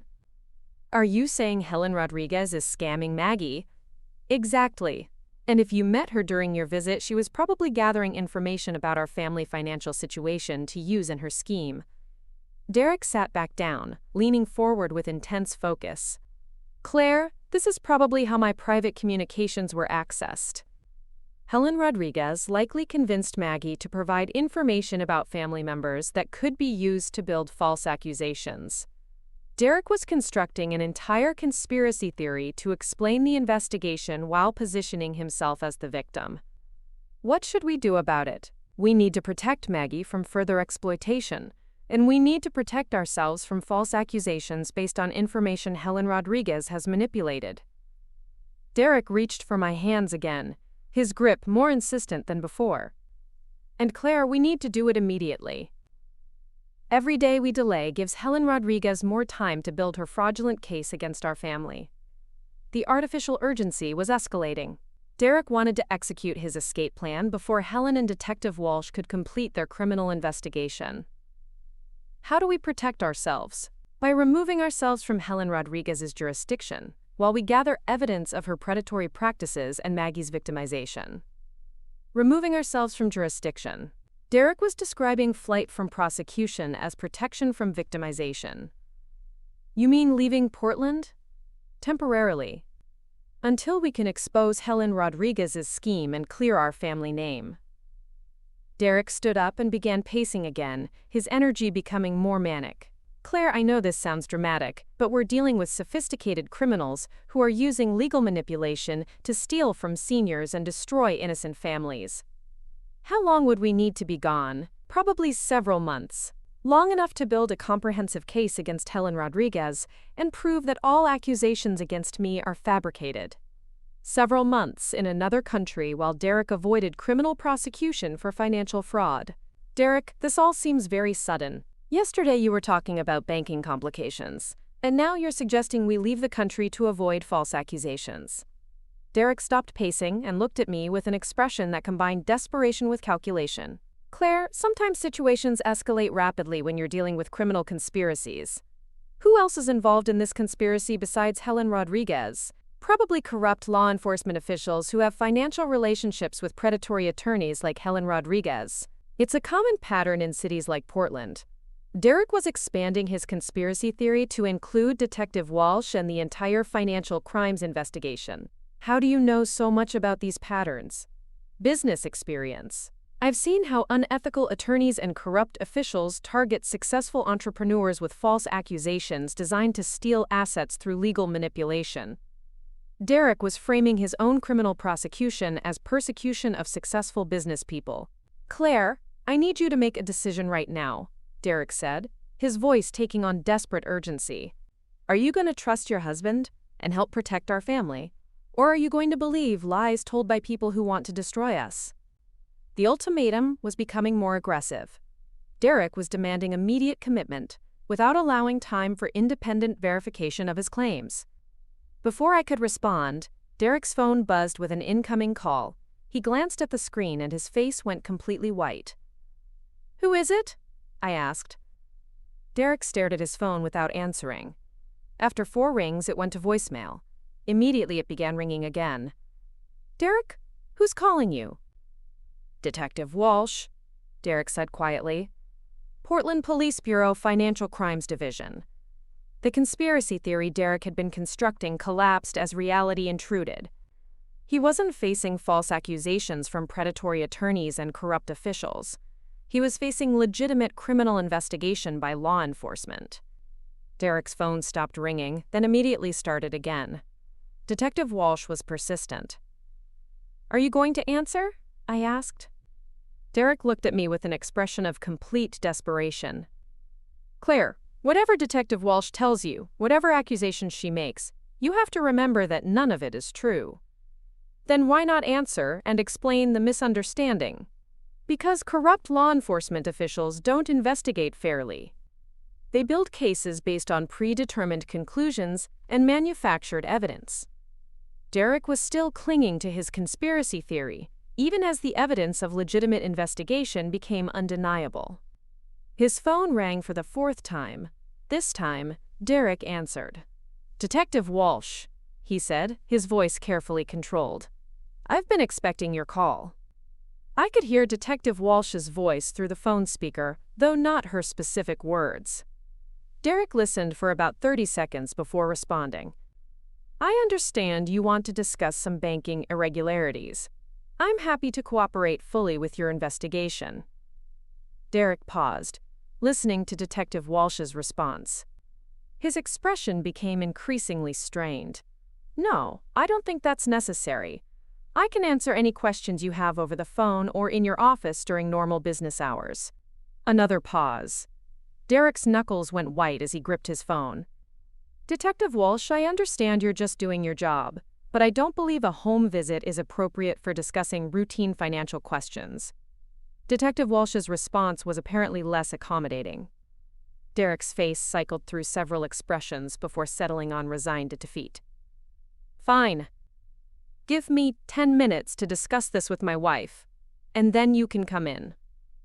Derek ended the call and set his phone on the coffee table with shaking hands. "What did she say?" I asked. "Detective Walsh is coming here with a warrant to search our house for evidence related to financial fraud charges." The final pieces of Derek's world were collapsing simultaneously. His secret communications had been exposed, his criminal activities were under formal investigation, and law enforcement was about to search our home for evidence. "Derek," I said gently, "maybe it's time to tell me the truth about everything." Derek looked at me with an expression of complete devastation, mixed with desperate calculation. He was weighing his options: confession and cooperation versus continued deception and resistance. "Claire," he said finally, "I need you to understand that everything I've done was motivated by love for you and desire to build a better future for our family." The confession was beginning, wrapped in justification and emotional manipulation. "What exactly did you do?" Derek sank into his chair as if the weight of maintaining lies had become physically unbearable. "I made some mistakes in judgment about how to handle our financial planning and family responsibilities." Derek's admission hung in the air between us like a confession that had been years in the making. The weight of his words seemed to press down on his shoulders, and for the first time since I'd known him, he looked genuinely vulnerable rather than strategically manipulative. "What kind of mistakes?" I asked, though I suspected I already knew the answer. Derek rubbed his face with both hands, a gesture of exhaustion that seemed to age him 10 years in seconds. "I convinced myself that borrowing from Maggie's accounts was temporary, that I'd pay everything back once my business investments paid off." "Borrowing," I repeated. "Is that what you call taking money without permission?" "Maggie signed papers giving me authority to handle her monthly expenses. I just expanded that authority when I saw opportunities to help our family financially." Derek was still minimizing his criminal behavior, framing systematic theft as well-intentioned overreach. "How much money did you take from her?" "Around $50,000 over 2 years. But Claire, I was investing that money in opportunities that would have benefited all of us. Real estate ventures, business partnerships, growth strategies that could have tripled our return." "Did any of those investments actually exist?" Derek's pause told me everything I needed to know. Some of them were legitimate. Others were more speculative than I initially represented to Maggie. More speculative. Derek had stolen $50,000 from his elderly aunt and gambled it on investments that existed primarily in his imagination. "What about Stephanie?" I asked. "Was she part of your business investments too?" Derek's face crumpled as if I'd physically struck him. "Stephanie started as a professional relationship. She had experience with financial planning and real estate development." "When did it become personal?" "About 18 months ago. We were spending time together on business projects, and things developed naturally. 18 months. Derek had been having an affair for longer than he'd initially claimed, which meant our entire marriage had been shadowed by his relationship with another woman. Did you love her? The question surprised Derek. He looked at me with genuine confusion, as if the concept of love hadn't factored into his decision-making process. I thought I did. But looking back, I think I was more excited by the idea of starting fresh somewhere new with someone who didn't know about my mistakes. What mistakes are you referring to? Derek sighed heavily. The failed business ventures. The money I borrowed from family members and couldn't pay back. The pattern of making optimistic financial decisions that created more problems than they solved. You mean the pattern of stealing from people who trusted you? Derek flinched at my directness. I never intended to steal from anyone. I genuinely believed I could make investments that would allow me to pay everyone back with substantial returns. But you never actually made those returns, did you? Some investments took longer to mature than expected. Others encountered market complications that reduced their profitability. Derek was describing the failure of imaginary investments as if they had been legitimate business ventures that simply hadn't worked out. Derek, I need you to be completely honest with me. Did you marry me for love, or did you marry me because I had stable finances and good credit? The question hung between us while Derek struggled with what appeared to be genuine internal conflict. Finally, he answered with more honesty than I'd expected. Both. I was attracted to you and enjoyed your company. But I was also in a difficult financial situation when we met. Dating you provided stability and opportunities I couldn't access on my own. At least he was finally admitting the transactional nature of our relationship. What was your plan for our marriage? Initially, I hoped I could rebuild my financial situation and become the successful husband you deserved. But when my business ventures continued failing, I started looking for other solutions. Solutions like stealing from me and your aunt? Solutions like accessing family resources to fund investments that could benefit everyone involved. Derek was still framing theft as resource sharing, even in the face of imminent criminal prosecution. The sound of car doors slamming outside interrupted our conversation. Through the living room window, I could see Detective Walsh approaching our front door with 2 uniformed officers and what appeared to be a document server. They're here, I said simply. Derek looked toward the window and then back at me with an expression of desperate calculation. Claire, before they come in, I need you to know that I never wanted to hurt you. Everything I did was motivated by trying to build a better life for both of us. By stealing from your family and planning to abandon me. By taking calculated risks that I thought would pay off for everyone involved. Derek was clinging to his self-justifying narrative even as law enforcement prepared to search our house for evidence of his crimes. The doorbell rang. Derek made no move to answer it. Aren't you going to let them in? I asked. Claire, once I open that door, our lives change permanently. Are you sure you want to go through with this? The question revealed that Derek still believed I might be willing to support his version of events or help him avoid consequences. Derek, I'm not going through with anything. I'm simply not preventing law enforcement from doing their job. The doorbell rang again, followed by firm knocking. Mrs. Thompson, this is Detective Walsh. We have a warrant to search these premises. Derek looked at me one final time with an expression that combined pleading with barely contained panic. Claire, please. Whatever happens next, remember that I love you and I never intended for any of this to hurt our marriage. I walked to the front door and opened it, stepping aside to allow Detective Walsh and her team to enter. Mrs. Thompson. Detective Walsh greeted me professionally. Thank you for your cooperation with our investigation. She turned to Derek, who had remained seated in the living room, his shoulders slumped in defeat. Mr. Thompson, I'm Detective Walsh with the Portland Police Bureau Financial Crimes Division. We have a warrant to search this residence for evidence related to ongoing financial fraud charges. Detective Walsh handed Derek the search warrant, which he accepted with trembling hands. You have the right to remain present during the search, and you have the right to have an attorney present. Do you understand these rights? Derek nodded without speaking. Mr. Thompson, I also need to inform you that based on evidence gathered during our investigation, you're being charged with elder abuse in the first degree, theft in the first degree, and fraud. You have the right to remain silent. Anything you say can and will be used against you in a court of law. As Detective Walsh continued reading Derek his rights, I felt a strange combination of relief and sadness. Relief that Derek's criminal activities were finally being addressed officially, but sadness for the man I'd thought I married, who had never really existed. The search team worked efficiently through our house, focusing particularly on Derek's home office and our shared bedroom. Within 30 minutes, they'd located Derek's hidden cash stash, financial documents related to his theft from Maggie, and evidence of his communication with Stephanie about their planned escape. Mrs. Thompson, Detective Walsh approached me while her team continued working. We found the device you reported in the garage.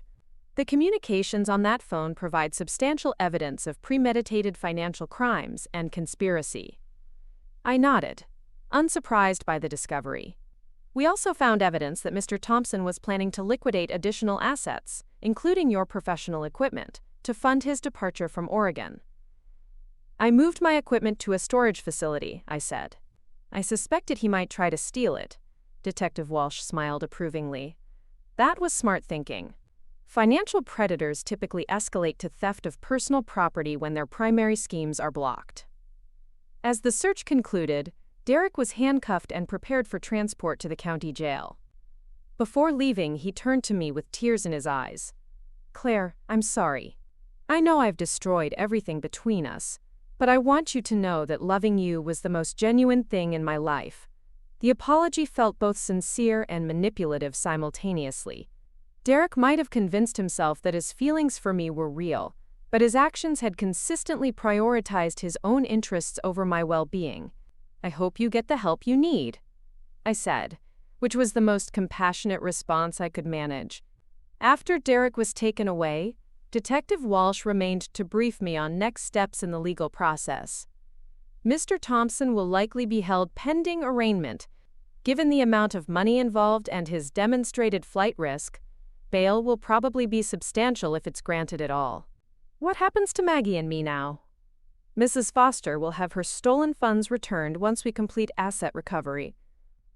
For you, the divorce proceedings should be straightforward given the criminal charges and evidence of fraud.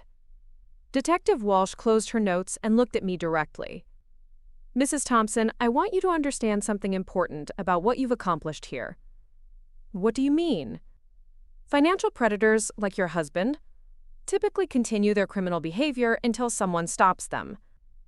By working with Mrs. Foster and Helen Rodriguez to build a comprehensive case, you've prevented Derek from victimizing additional people. The thought hadn't occurred to me.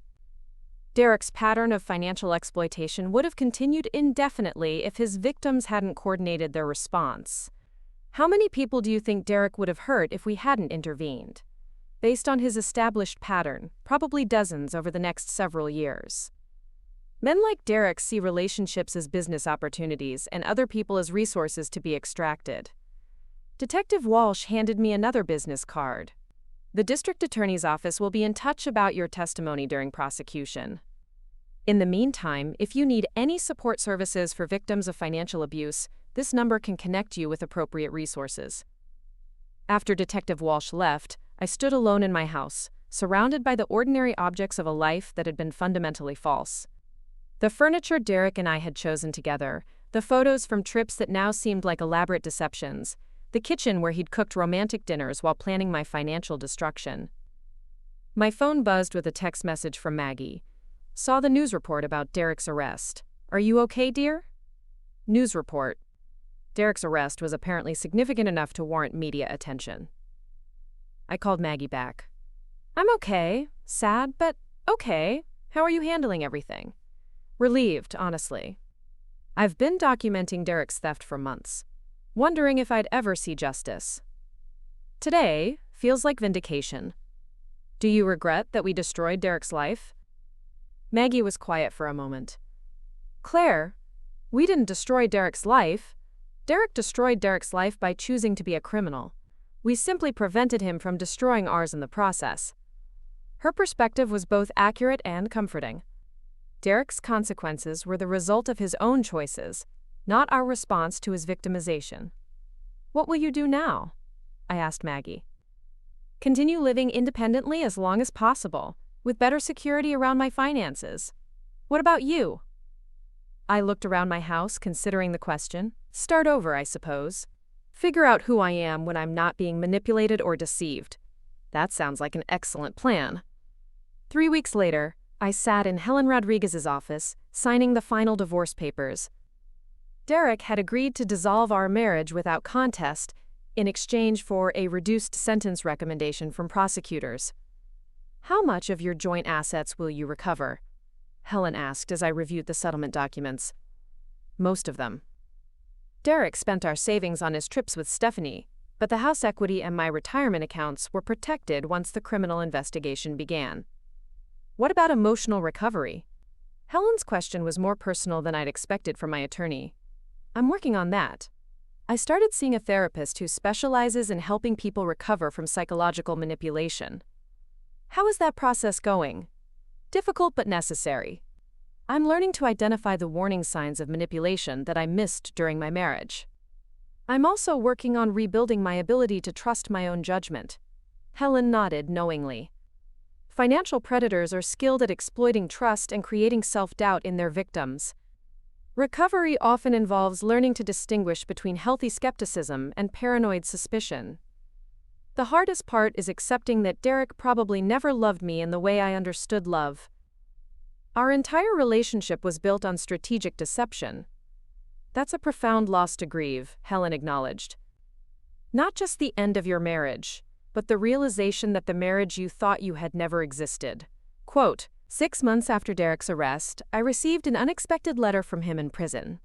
He'd been sentenced to 4 years for elder abuse and fraud, with the possibility of early release for good behavior and victim restitution. The letter was handwritten and surprisingly coherent.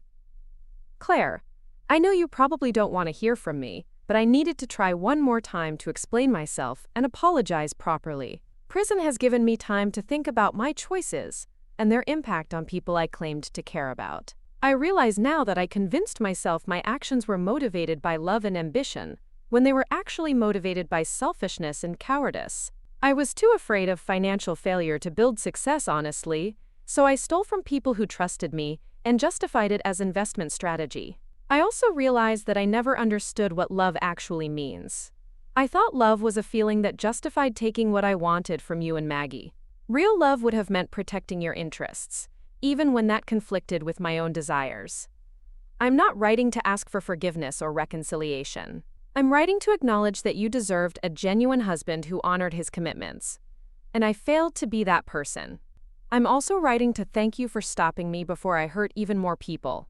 The other inmates here have helped me understand that I was living as a predator, and predators don't stop hunting until someone stops them. You and Maggie stopped me, and I'm grateful for that, even though I'm facing the consequences. I hope you're building a life that brings you real happiness and security. You deserve both, Derek. The letter was the closest thing to genuine accountability I'd ever received from Derek. It didn't change the damage he'd caused, but it suggested he was finally understanding the true nature of his actions. I never responded to Derek's letter, but I kept it as a reminder of the difference between genuine accountability and strategic manipulation. 1 year after Derek's arrest, I was thriving in ways I hadn't expected. My graphic design business had expanded significantly, partly because I no longer had Derek subtly undermining my professional confidence. I'd developed new friendships with people who valued honesty and mutual support. I'd even started dating again, carefully but optimistically. Most importantly, I'd learned to trust my own judgment and recognize the warning signs of manipulation that I'd missed during my marriage with Derek. Maggie and I maintained a close relationship, meeting regularly for lunch and supporting each other through the ongoing legal proceedings. She often remarked that Derek's criminality had inadvertently brought us together in a friendship that enriched both our lives. Derek thought he was exploiting 2 isolated women, Maggie observed during one of our lunches. Instead, he created an alliance between 2 strong women who refused to be victims. Her perspective captured something important about our experience. Derek's predatory behavior had been designed to isolate and weaken his targets. By working together strategically, we'd transformed from victims into agents of justice. The final legal resolution came 18 months after Derek's initial arrest. He was ordered to pay full restitution to both Maggie and me, along with additional fines and legal costs. His sentence was extended when prosecutors discovered additional victims who came forward after news coverage of his case. Detective Walsh called to update me on the final sentencing. Derek will serve a minimum of 6 years, with strict financial monitoring upon release. He'll also be required to register as a financial offender, which will limit his access to banking services and credit. How many total victims were identified? 11 women over 8 years, with financial losses totaling over $400,000. The scope of Derek's criminal career was staggering. He'd been systematically targeting and exploiting women for nearly a decade before Maggie and I coordinated our response. What happened to Stephanie? Stephanie Walsh faced charges for conspiracy and money laundering. She received 3 years probation and substantial fines. Apparently, she cooperated with prosecution in exchange for reduced charges. Stephanie had abandoned Derek as soon as legal consequences became real, which seemed fitting given the opportunistic nature of their relationship. 2 years after Derek's arrest, I was interviewed by a local newspaper writing about financial fraud awareness. The reporter asked what advice I'd give to people who might be experiencing financial manipulation. Trust your instincts when something feels wrong, even if you can't immediately identify what's bothering you, I said. Financial predators rely on their victims dismissing concerns as paranoia or overthinking. What else should people watch for? Isolation tactics. People who discourage you from maintaining independent relationships or seeking outside advice. Financial secrecy, where someone claims to be protecting you by handling money matters privately. And pressure to make major financial decisions quickly without time for consideration. How did you find the strength to fight back? I didn't fight back alone. The key was connecting with other people Derek had targeted and working together strategically. Individual victims often feel powerless, but coordinated victims become powerful. The interview was published with a photo of Maggie and me standing together, smiling confidently. The caption read, "Financial fraud survivors Claire Thompson and Margaret Foster turned the tables on their attacker through strategic cooperation." Derek's hidden phone in our garage had revealed his criminal activities. But more importantly, it had revealed my own strength and capacity for strategic action when protecting myself and others became necessary. Some betrayals destroy you. Others teach you who you really are when tested. Derek had intended to destroy my life for his benefit.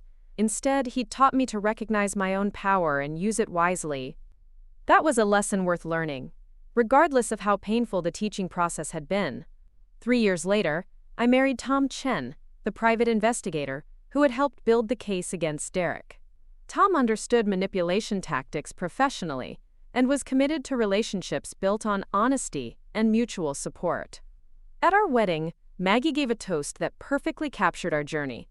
Claire and I learned that the best response to predators isn't anger or revenge, but strategic action that protects future victims. Today we celebrate not just Claire's new marriage, but her transformation from someone who was targeted to someone who fights back effectively. Derek's attempt to exploit 2 vulnerable women had instead created a powerful alliance and taught valuable lessons about recognizing and responding to manipulation. Justice sometimes comes through legal prosecution, but sometimes justice comes through refusing to be victims and choosing to become protectors instead. We chose protection, and it changed everything. Up next, you've got 2 more standout stories right on your screen. If this one hit the mark, you won't want to pass these up. Just click and check them out.